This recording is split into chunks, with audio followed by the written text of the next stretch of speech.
इस वीडियो में हम डेलॉइट की रिक्रूटमेंट के बारे में डिस्कस करेंगे।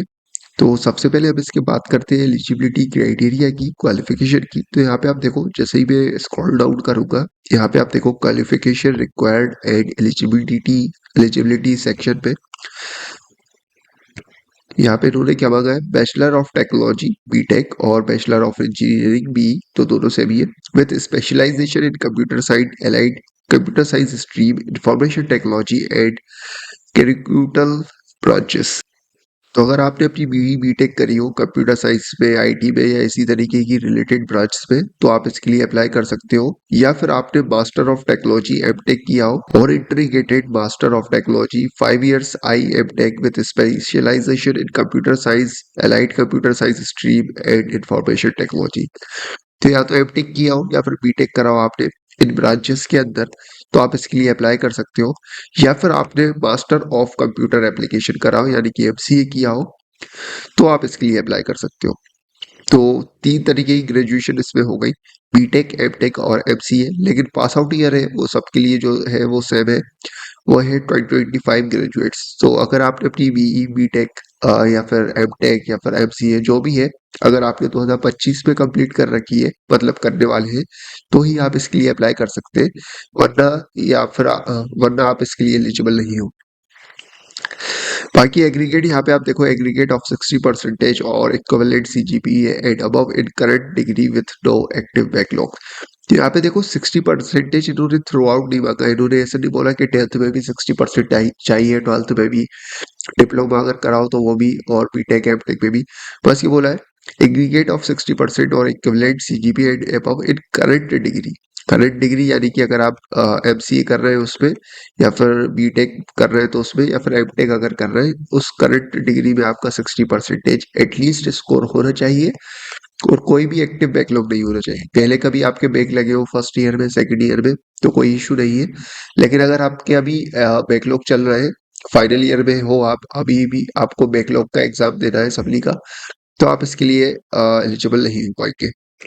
बाकी एक और चीज है कि कोई भी डिलॉइट के लिए एग्जाम आपने नहीं दिया हो लास्ट 6 मंथ के अंदर, तो ये तो ऐसे ही आप डिफरेंट मेल आईडी से ही भी अप्लाई कर सकते हो इसके लिए, अगर आपने पिछली बार दिया भी हो एग्जाम तो। और अगर आप एलिजिबल नहीं हो तो आप चाहो तो वीडियो को छोड़ सकते हो, आपको फालतू टाइम वेस्ट करने की जरूरत नहीं। लेकिन वीडियो को लाइक करना और अपने फ्रेंड सर्कल में शेयर करना, हो सकता है वो लोग एलिजिबल है। और जो हमारा टेलीग्राम और इंस्टाग्राम पेज है जिसपे हम जॉब अपडेट्स डिस्कस करते हैं, वो एक बार जरूर ज्वाइन कर लेना। लिंक जो है डिस्क्रिप्शन बॉक्स में मिल जाएगी।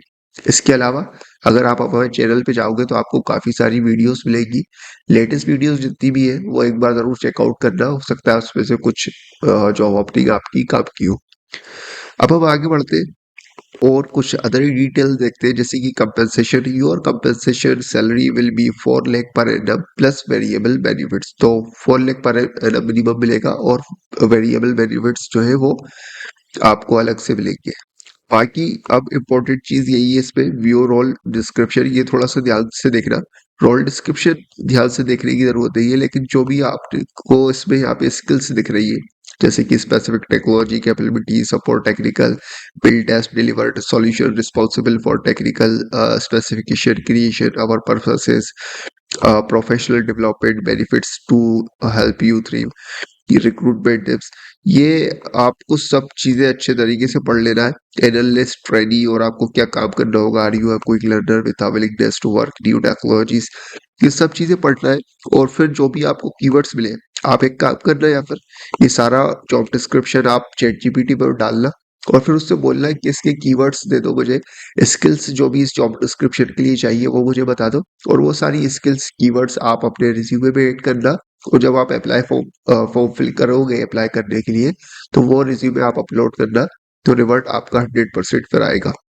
वरना अगर आप अपना एक ही रिज्यूमे बना रखा है और हर एक जॉब के लिए आप वही अप्लाई कर रहे हो, वही रिज्यूमे सबमिट कर रहे हैं, तो फिर ये एक बहुत ही गलत प्रैक्टिस है। आपको जॉब डिस्क्रिप्शन के अकॉर्डिंग अपना रिज्यूमे जो है वो टेलर करना होता है। अब हम आगे बढ़ते हैं और कुछ और चीज देखते हैं, जैसे कि थोड़ा सा बैक जाता हूँ मैं, कि यहाँ पे देखो जनरल एक्सपेक्टेशन भी यहाँ पे आप पढ़ सकते हो। The selected candidate will be 1 year probation from the joining date, और फलाना ढिमका, ये सब आप इग्नोर करो अभी के लिए। और आप सिर्फ फोकस करो अब ये असेसमेंट, एनाटॉमी, इंजीनियरिंग सेक्शन के लिए। इस पे लर्न मोर पे क्लिक करना, ये सबसे एक इम्पोर्टेंट सेक्शन है। इसमें इन्होंने पूरा डिटेल में इनका टेस्ट पैटर्न समझाया हुआ है, तो ये बहुत ही ध्यान से देखने की जरूरत है। यहाँ पे आप देखो, Deloitte, NLA, gateway to engineering, hiring, hire pro, test anatomy, 90 minutes का आपका टेस्ट ड्यूरेशन रहेगी। 65 क्वेश्चंस आपके मल्टीपल चॉइस यानी कि एमसीक्यू रहेंगे। 2 क्वेश्चंस आपके लाइव प्रोग्रामिंग यानी कि कोडिंग फॉर्मेट में रहेंगे। और test summary, the test is divided into 5 section, और ये 5 सेक्शन आप पढ़ लेना। जैसे कि इंग्लिश सेक्शन होगा, एक जनरल एप्टीट्यूड का सेक्शन होगा, एक क्वांटिटेटिव एप्टीट्यूड का, फिर टेक्निकल स्किल्स जो कि एमसीक्यू, टेक्निकल स्किल्स जो कि रहेगा कोडिंग। तो ये आप अपने हिसाब से देख लेना क्या क्या क्वेश्चंस आने वाले हैं। जैसे कि इंग्लिश में आएंगे 10 एमसीक्यू, एप्टीट्यूड के 12 एमसीक्यू, टेक्निकल स्किल्स के 30 एमसीक्यू। तो ये आप खुद से पढ़ लेना। फालतू में लंबा चौड़ा करके वीडियो का मतलब टाइम वेस्ट नहीं करना चाहता आपका, लेकिन जितनी भी जरूरी चीजें थी वो मैंने आपको ऑलरेडी बता दी है। फिर से एक बार बताता हूँ कि पहले तो आपको अपना रिज्यूमे जो है वो अपडेट कर लेना है, और अपना जॉब डिस्क्रिप्शन और कीवर्ड्स जितने भी हो सकते हैं वो आपने रिज्यूमे में ऐड कर लेना है, और फिर अप्लाई करना है। और फिर आपका टेस्ट पैटर्न अच्छे से पढ़ लेना है।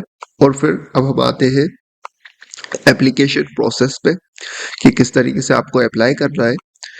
तो यहाँ पे देखो, आप रजिस्टर नाउ पे जैसे ही आप क्लिक करोगे, लिंक आपको डिस्क्रिप्शन बॉक्स में मिल जाएगी हमेशा की तरह। जैसे ही आप रजिस्टर बॉक्स पे रजिस्टर नाउ पे क्लिक करोगे, आपको इस तरीके का फॉर्म ओपन होगा। आप simply I am not a robot पे क्लिक करना, और फिर नेक्स्ट पे क्लिक करना, और फिर ठीक है, आप अपना कंसेंट दे देना, आई एग्री, और फिर आप अपनी पर्सनल डिटेल पुट करना स्टार्ट करना, जैसे कि first name, middle name, last name, first name, फिर मेल आईडी, फिर अल्टरनेटिव मेल आईडी को डाल देना। हर एक डिटेल आपको अच्छे तरीके से फिल करनी है। ये कोई ऐसी वैसी जॉब नहीं है आप कुछ भी डाल देते हो, मेल आईडी कभी गलत डाल देते हो, या फिर फोन नंबर, या फिर एड्रेस गलत डाल देते हैं आप, वो एड्रेस, हर चीज आपको अच्छे तरीके से फिल करना, सही फिल करना।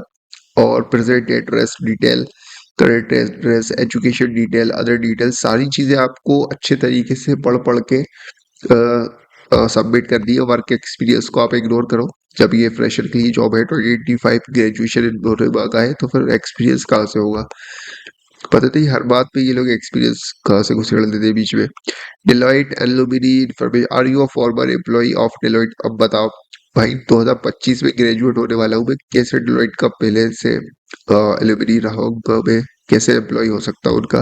Professional certification, professional additional certification, faculty in charge of placement, ये सारी चीजें अपने हिसाब से यार आप फिल कर लेना।